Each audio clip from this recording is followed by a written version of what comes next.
स्वधर्मेंद्र बनकर प्रथम कलश करता है, और यहाँ जो हजारों लोग बैठे हैं वो हजारों आंखें तरस रही हैं, और आज यहाँ नहीं, कल टीवी में लाखों आंखें तरस रही हैं। कल टीवी में लाखों आंखें तरस रही हैं। जो सुबह से कोई 6:45 उठता है, नहा धो के टीवी के सामने बैठता है, कोई तो आवाज सुन के उठता, ओम रीम श्रीम क्लीम, अच्छा शुरू हो गया क्या अभिषेक, वो उठ जाता है, वो भी सो के उठ के सबसे पहले भगवान का अभिषेक। बहुत सारे उदाहरण आते हैं मेरे पास में कि हम सुबह सुबह जब भगवान का अभिषेक देखते हैं तो पहले से तैयार रहते हैं। अभी महाराष्ट्र वाली बहन जी आई थी, वो बता रही थी हमारी दुकान 6 बजे खुल जाती है, लेकिन हमारे पिताजी 7 बजे ऊपर आ जाते हैं। क्यों आ जाते हैं? अभिषेक देखने के लिए। कुछ परिवार बता रहे थे, बोले हम तो नहा धो के तैयार होके बैठते हैं कि साक्षात हमारे घर में भगवान आ रहे हैं और हम उनका अभिषेक देखेंगे। ऐसे ऐसे भक्त बन गए भगवान के कि जो बिना अभिषेक देखे भोजन नहीं करते हैं। तो वो लाखों आंखें तरसती हैं प्रथम अभिषेक देखने के लिए। प्रथम अभिषेक का आप ये मत समझना बहुत महत्व है। पर शांति धारा का, शांति धारा आप क्या समझते, मात्र मंत्र पढ़ लिए और हो गया काम? नहीं, शांति धारा का जो बीजाक्षर है, एक एक बीजाक्षर है, वो हजारों हजार पापों का नाश करता है। बीजाक्षर किसे कहते हैं? बीजाक्षर। कुछ लोग मेरे पास आते, बोले क्लीम का क्या मतलब होता? मैंने कहा ये बीजाक्षर है। बोले ह्रीम का क्या मतलब होता? मैंने कहा ये बीजाक्षर है। बोले बीजाक्षर क्या होता है? मैंने कहा ठीक है सुनिए, बीज अक्षर, जैसे एक बीज आपकी हथेली में रखा है, बीज है, बड़का वृक्ष का एक बीज आपकी हथेली में रखा है, वो अभी बीज है, लेकिन इस बीज को यदि सही स्थान मिल जाए, सही भूमि मिल जाए, हवा मिल जाए, पानी मिल जाए, क्षेत्र मिल जाए, तो वो एक बहुत बड़ा पेड़ बन सकता है और बहुत सारे फल उसमें लग सकते हैं। लेकिन यदि बीज को आपने साधना नहीं करी, उसको सही स्थान नहीं मिला, सही भाव नहीं मिले, सही उसका उपयोग नहीं किया गया, तो बीज बीज ही रह जाएगा। तो ये बीजाक्षर है। इस बीजाक्षर को जब बिल्कुल सिस्टम से इकट्ठा करके इसकी शांति धारा के मंत्र बनाए गए हैं, तो इस बीजाक्षर को ध्यान से सुनने से, इसमें शांति धारा करने से, एक एक जल की जो धारा छोड़ी जाती है उस मंत्रों के साथ में हजारों हजार पाप नष्ट हो जाते, हजारों हजार कर्म नष्ट हो जाते हैं, आने वाली बाधाएं रुक जाती हैं। टीवी पर मैं बोलती हूँ, पहले तो सबका नाम बोलती हूँ, जिन्होंने शांति धारा में भाग लिया है, अभिषेक में भाग लिया है, अपना नाम लिख, पहले उनका नाम बोलती हूँ, उसके बाद फिर कहती हूँ देखने वाले, सुनने वाले, करने वाले, टीवी में देखने वाले। अब आप क्या समझते हैं, टीवी में मैं वैसे बोल रही हूँ? नहीं, जो टीवी में शांति धारा देख रहा है उसके भी हजारों हजार पाप कट रहे हैं, और उसके साथ में 50 से भी ज्यादा मेरे पास में उदाहरण आ चुके हैं कि टीवी में देख करके लोगों की भावनाएं पूर्ण हो गई हैं, लोगों के साथ में अतिशय हो गए टीवी में देखकर। वो यहां बाद में आए हैं, पहले उनके साथ में अतिशय हुआ है मात्र अभिषेक शांति धारा देखने से। तो ऐसे बहुत सारी जो शक्तियां हैं वो शांति धारा में होती हैं, जिसके माध्यम से हमारे दुख दूर होते हैं, कष्ट दूर होते हैं। बात ये अलग है कि जो हमारे छोटे मोटे जो हम कर सकते हैं वो दूर हो जाते हैं। कुछ कर्म ऐसे होते हैं जो निधत्ति निकाचित होते हैं। निधत्ति निकाचित का मतलब होता है चाहे कुछ भी कर लो उसका फल हमें भोगना ही पड़ेगा। कुछ कर्म ऐसे होते हैं तो उन कर्मों का फल हमें भोगना पड़ेगा, लेकिन शांति धारा देखने से, भगवान की भक्ति करने से, माला और जाप करने से ऐसे निधत्ति और निकाचित जैसे कर्म भी बंधन इनके ढीले पड़ जाते हैं। जो बुखार आपको 108 डिग्री आने वाला था वो 105 और 103 में रह जाता। फर्क पड़ा कि नहीं पड़ा बताइए मुझे। बुखार तो आना था, बुखार तो आना था क्योंकि कर्म ऐसा है, लेकिन वो बुखार तुम्हारा कम होकर के डिग्री कम हो जाती है, उसकी वो मात्रा कम हो जाती है। जहां शूली मिलने वाली थी वहां शूल में रह जाती है। भगवान की भक्ति का ये प्रभाव होता है, भगवान की भक्ति का ये असर होता है, त्याग व्रत संयम का ये असर होता है। इसीलिए ये सब करते रहना चाहिए। कुछ लोग कहते क्या होता है इससे? मैंने कहा जिन्होंने भगवान महावीर की वाणी नहीं पढ़ी वो ही ऐसा कह सकता है।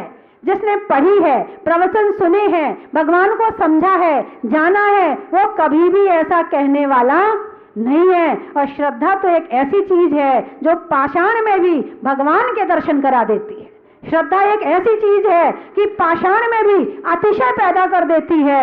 श्रद्धा एक ऐसी चीज है कि हमारे कर्मों को काट देती है। और तर्क एक ऐसी चीज है कि उसे भगवान में भी पाषाण नजर आता है।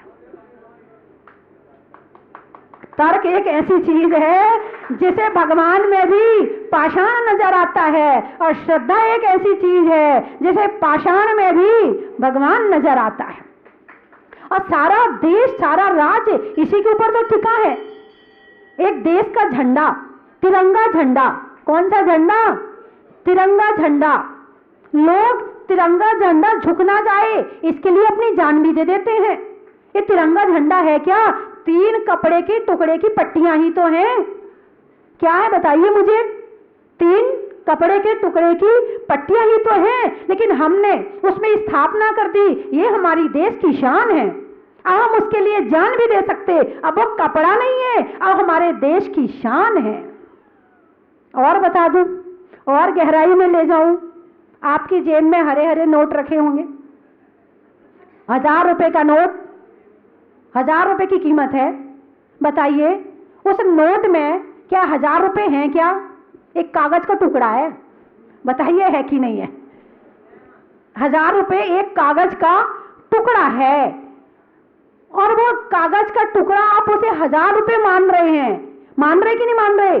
सारी दुनिया मान लो पे चल रही है। आप गणित का सवाल हल करते हैं, मान लो 100 रुपए, बस मान लो वही 1000 रुपए हैं। लेकिन अब सबने मान लिया है इसलिए मान लिया है, सबने मान लिया है इसीलिए मान लिया कि वो 1000 रुपया है। ऐसे ही इस पाषाण की प्रतिमा में हम भगवान देखें तो क्यों नहीं दिखेंगे? जब एक 3 टुकड़ों की पट्टी में हमें देश की शान नजर आती है, एक कागज के टुकड़े में 1000 रुपए नजर आते हैं, तो इन प्रतिमा में हमें भगवान नजर क्यों नहीं आ सकते हैं? हमारे अंदर आंखें चाहिए देखने के लिए। यदि हमारे पास आंखें हैं तो इसमें भगवान नजर आ जाएंगे। श्रद्धा से दर्शन करने वाला, श्रद्धा से दर्शन करने वाला मंदिर के फल को ले लेगा। श्रद्धा से दर्शन करने वाला मंदिर के फल को ले लेगा। वरना मंदिर में क्या है रखा जो मंदिर तुमको दे देगा? वरना मंदिर में क्या है रखा जो मंदिर तुमको दे देगा? इन भगवान की जिन प्रतिमा से हम करोड़ों पाप नष्ट कर सकते हैं, जिन भगवान की प्रतिमा से हम सम्यक दर्शन की प्राप्ति कर सकते हैं, जिन भगवान की प्रतिमा से हम आत्मा को परमात्मा बना सकते हैं, इतनी शक्तिशाली प्रतिमा है। और प्रतिमा तो शक्तिशाली है, इसके साथ साथ आपकी श्रद्धा भी शक्तिशाली होनी चाहिए। एक तरफा काम नहीं चलेगा, दोनों तरफा काम चाहिए। आपकी श्रद्धा और प्रतिमा की शक्ति दोनों जब मिल जाते हैं तो इस आत्मा को परमात्मा बनने में देर नहीं लगती है। तो बंधुओं, भगवान के गुणगान इस मुख में यदि करोड़ों जिह्वा हों और उन सब से एक एक गुण अलग अलग बोला जाए तो भी एक करोड़ों जिह्वा मिलकर भगवान का गुणगान नहीं कर सकती है। बस हमारी श्रद्धा है जो भगवान को अपने अंदर ले आती है। कोई कहता है भगवान इतने विशाल हैं, इतने बड़े हैं और मेरा दिल तो छोटा है। मैंने कहा बिल्कुल छोटा मत करो, आपके छोटे दिल में बड़े विशाल भगवान आ सकते हैं, आप चिंता मत करो। और वो हमारे कहाँ रहते? दिल में रहते हैं। लोग जब पूजा करते हैं तो भगवान को जब स्थापना करते, भगवान की पूजा में तो स्थापना करते हैं। पता है स्थापना कैसे करते हैं? मैंने कई बार टोका। स्थापना ऐसे करते, ओम ह्रीम श्री पार्श्वनाथ जिनेन्द्राय, अत्र अत्र अत्र, उधर ठोना रखा है ना, अत्र अत्र, वहां बैठो भगवान, यहाँ नहीं आना, यहाँ नहीं आना, दिल में नहीं आना, तिष्ठ तिष्ठ, बस भगवान वहीं बैठ जाओ, आओ आओ वहीं बैठो, अत्रम सही दो, ठोने के निकट रहना, हमारे निकट मत आना। ऐसे करते नहीं करते? बताइए स्थापना आप लोग। अरे स्थापना में आपके परिवार में, आपके घर में कोई बाहर से मेहमान आए, आइए भाई साहब आइए, हाथ हिलाते नहीं इधर, आइए भाई साहब, बैठिए ना भाई साहब, बिठाते नहीं बिठाते। अब वो मेहमान है, उसे आप दिल में नहीं बिठा सकते हो, उसे आप सोफा सेट में बिठा सकते हो, कुर्सी में बिठा सकते हो, इसलिए आपने कुर्सी की तरफ ही इशारा किया। अब भगवान को हम भाव से बुला रहे हैं, तो भाव से आप कहाँ बुला रहे, बुलाओगे अत्र अत्र, दोनों हाथ आगे करके, अत्र अत्र अत्र, तिष्ठ तिष्ठ, कहाँ बिठाना है, हे भगवान हृदय में बैठिए, तिष्ठ तिष्ठ, ठौने में बिठा दिया, तुम्हारा हृदय पवित्र कैसे होगा, इसलिए तो पूजा में मन नहीं लगता। अब भगवान को ठौने में बिठा दिया तो पूजा में मन कहाँ से लगेगा, तो तिष्ठ तिष्ठ, हे भगवान यहाँ बैठिए, आत्रमम सन्नितो, भगवान और निकट आइए, गर्दन झुका दो, भगवान और निकट आइए। ऐसे अंतरंग भावों से, जब बिल्कुल ऐसे भाव से आप आइए भगवान, जैसे साक्षात भगवान बैठे हैं और साक्षात हम भगवान को बुला रहे हैं, ऐसे भावों से बुलाएं आप भगवान को। देखो भगवान आपके हृदय में बैठ जाएंगे, भगवान आपके दिल में बैठ जाएंगे। आज तक आपने भगवान को ठोने में बिठाया है, अब भगवान को दिल में बिठाएं तो भगवान आपके दिल में बैठेंगे, और जिसके दिल में भगवान है उसका दिल ही मंदिर हो गया। दिल एक मंदिर है। कब है वो मंदिर, जब उसमें भगवान बैठेंगे। इस मंदिर में आकर के जिसका दिल मंदिर नहीं बना, समझना वो अभी मंदिर गया ही नहीं है, क्योंकि दिल से मंदिर नहीं गया। शरीर से तो मंदिर गया है, मगर दिल से मंदिर नहीं गया है। अरे दिल से मंदिर जाओ, भगवान को दिल में बिठाओ और लौटकर भगवान को अपने साथ लेकर आओ। भगवान को बोलो ना, अपने साथ लेकर आओ। अरे बोलो ना, हाँ समस्या आ गई, भगवान साथ में आ गए तो गड़बड़ हो जाएगी मामला गड़बड़ हो जाएगा अरे गड़बड़ नहीं हो जाएगा, अच्छा हो जाएगा, बढ़िया हो जाएगा। जिससे दिल में भगवान आ जाएंगे उसे दिल का दौरा भी नहीं पड़ेगा। हम दिल से भगवान को भुला देते हैं तभी दौरा पड़ता है। धर्म स्नेही बंधुओं, आप लोग पूजा करते हैं, अष्टद्रव्य से पूजा करते हैं, और अष्टद्रव्य की पूजा में आप भगवान से कहते हैं, सबसे पहले जल चढ़ाकर भगवान से कहते हैं, जन्म जरा मृत्यु विनाशनाय जलम निर्वपामिति स्वाहा। आपने कहा कि नहीं कहा? अरे बोलो ना, भगवान से किस चीज का विनाश करने के लिए कहा? जन्म जरा मृत्यु। जन्म आप जानते हैं, जरा यानी बुढ़ापा। जन्म और मृत्यु के बीच में जो तकलीफ देता है वो है बुढ़ापा। तो ना जन्म चाहिए, ना बुढ़ापा चाहिए, और ना मृत्यु चाहिए। हे भगवान, इस भावना के साथ में जल चढ़ा रहे हैं। सच बताना, इसी भावना के साथ जल चढ़ाते हो? जिस समय जल चढ़ाते हो उस समय ऐसी भावना होती है, हे भगवान मेरे जन्म का नाश हो जाए, और जन्मदिन हो उस दिन, तो उस दिन यदि बाई चांस आप पूजा कर रहे हैं, उस दिन आपका जन्मदिन हो, उस दिन कहते हो जोर से, हे भगवान जन्म जरा मृत्यु विनाशनाय। उस दिन तो खुशी सी होती है, ये भी भूल जाते कि बोल क्या रहे हैं।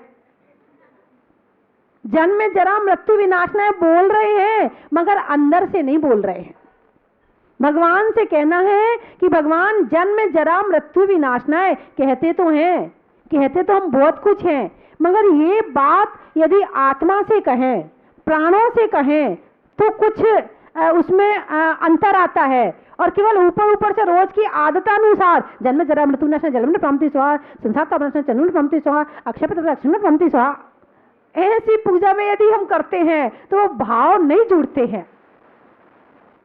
18 दोषों में एक दोष जन्म भी है। दोष, जन्म को क्या कहा है? दोष कहा है।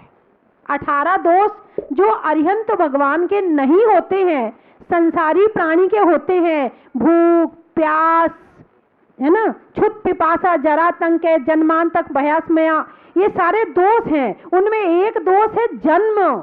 जन्म को दोष मान रहे हैं और उसका त्योहार मना रहे हैं। आजकल तो वो 1 साल पहले से कहता है मेरा बर्थडे आएगा, मेरा बर्थडे आएगा, पहले से खुशी मनाते हैं, है कि नहीं? पहले आप लोगों को पता था क्या? आप आजकल की दादी से पूछो, दादी आपकी जन्म तारीख बताओ, या जो दादी है उसका जो पुत्र है उसकी पूछो, तो वो क्या कहेगी? वो तेरी बुआ आई थी ना, जब तेरी बुआ जा रही थी ना तो उस समय बारिश हो रही थी, तब तो हुआ था। अब कब बुआ आई थी, कब बारिश हो रही थी और कब में हुआ था, अब लगा लो अंदाज। कितने साल की हो अम्मा आप? हम 4 BC के हैं। 4 BC का मतलब समझे? 80। BC यानी 20।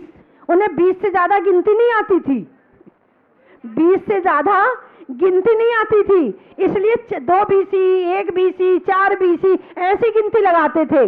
पता ही नहीं था कब जन्म हुआ है और कब हम कौन सी तारीख है। आजकल तो बड़े सावधान हैं इस दोष के प्रति। किसके प्रति? दोष के प्रति आता है। अब हमारे यहाँ भी भक्त लोग हैं, माता जी आपका जन्मदिन आ रहा, भाई आ रहा है, आने दो, दोष है ये तो। नहीं नहीं मनाना है। क्या मनाओगे इसको? दोष को भी मनाया जाता नहीं। जब हम अपना मनाते तो आपका क्यों नहीं मनाएंगे? नहीं नहीं भाई नहीं मनाना, अरे ये मानने वाले नहीं है। चलो शुभकामना परिवार का अधिवेशन करवा लो, चलो शिलान्यास करवा लो। क्या करोगे? तुम्हारा जन्मदिन हो तो तुम क्या करोगे? अपनी सहेलियों को बुलाओगे, बच्चे अपने दोस्तों को बुलाओगे, खाना खिलाओगे, टीवी देखोगे, पिक्चर जाओगे, आप ये करोगे। साधु के जन्मदिन में क्या करोगे? साधु जन्म पर विजय प्राप्त करने निकल गया, इसलिए तुम उसका जन्मदिन मना रहे हो। तुम अपना क्यों मना रहे हो? और साधु का जन्मदिन आया भी तुम क्या करोगे बताइए? उन्हें कुछ खाना नहीं, एक टाइम आहार लेना। महाराज जी होंगे तो कपड़े पहनना नहीं, माता जी हैं तो एक साड़ी पहनना, दूसरी तुमसे लेंगे नहीं। अब कैसे मनाओगे बताइए उनका जन्मदिन? क्या तरीका है मनाने का? कोई तरीका नहीं है कि तुम साधु का जन्मदिन मना सको। हाँ, आप प्रोग्राम कर लो, मंची प्रोग्राम कर लो, उसमें आप विनयांजलि प्रस्तुत कर लो, बस अपना विनय गुण प्रकट कर सकते हो। इससे ज्यादा और कुछ होने वाला नहीं है।